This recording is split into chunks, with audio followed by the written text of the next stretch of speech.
IPL 19వ సీజన్లో Kolkata night riders play offs ఆశలు సజీవంగా నిలిచాయి. కీలక మ్యాచ్లో ఆ జట్టు ముంబై ఇండియన్స్ను ఓడించింది. బౌలింగ్లో సమష్టిగా రాణిస్తే బ్యాటింగ్లో మనీష్ పాండే, పావెల్ మెరుపులు మెరిపించారు. ఆల్ రౌండర్ షోతో అదరగొట్టేసిన కేకేఆర్ ఈ విజయంతో ప్లే ఆఫ్స్ రేస్లో నిలిచింది.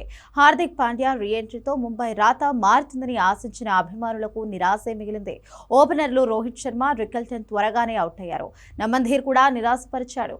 తరువాత సూర్యకుమార్ యాదవ్ కూడా తన పేలవ ఫామ్ ను కంటిన్యూ చేయడంతో ముంబై 41 పరుగులకే 4 వికెట్లు కోల్పోయింది. ఆ తర్వాత వర్షం అంతరాయం కలగడంతో మ్యాచ్ నిలిచిపోయింది. మళ్లీ తిరిగి ప్రారంభమైన తరువాత ముంబైని కెప్టెన్ హార్దిక్ పాండ్యా, తిలక్ వర్మ ఆదుకునే ప్రయత్నం చేశారు. వీరిద్దరూ 5వ వికెట్ కు 49 బంతుల్లో 43 పరుగులు జోడించారు. తిలక్ వర్మ ఒక సిక్సర్ తో 20 పరుగులకే అవుట్ అయ్యాడు. తిలక్ అవుట్ అయిన కాసేపటికే హార్దిక్ పాండ్యా కూడా వెనుదిరగడంతో ముంబై 95 పరుగులకే 6 వికెట్లు కోల్పోయింది. కనీసం 120 పరుగులైనా చేస్తుందా అన్న అనుమానాలు కూడా వచ్చాయి. చివరి 2 ఓవర్స్లో కార్బిన్ బాష్, దీపక్ చాహర్ ధాటిగా ఆడడంతో ముంబై ఇండియన్స్ 147 పరుగులు చేయగలిగింది. కోల్కతా బౌలర్స్లో సౌరభ్ దుబే, కామెరూన్ గ్రీన్, కార్తిక్ త్యాగి తలో 2 వికెట్లు పడగొట్టగా సునీల్ నరైన్ 1 వికెట్ తీసుకున్నాడు. చేసింగ్లో కోల్కతా నైట్ రైడర్స్ కూడా తడబడింది.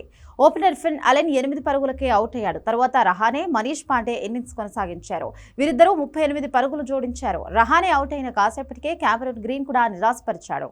ఈ దశలో పాండేకు హిట్టర్ పావెల్ జత కలిశాడు. వీరిద్దరూ 4వ వికెట్ కు 64 పరుగులు జోడించారు. మధ్యలో పావెల్ భారీ షాట్లు కొట్టడంతో సాధించాల్సిన రన్ రేట్ మెరుగుపడకుండా జాగ్రత్త పడింది. అయితే చివర్లో మనీష్ పాండే 33 బంతుల్లో 45, పావెల్ 30 బంతుల్లో 40 వెంటనే అవుట్ కావడంతో ఉత్కంఠ నెలకొంది.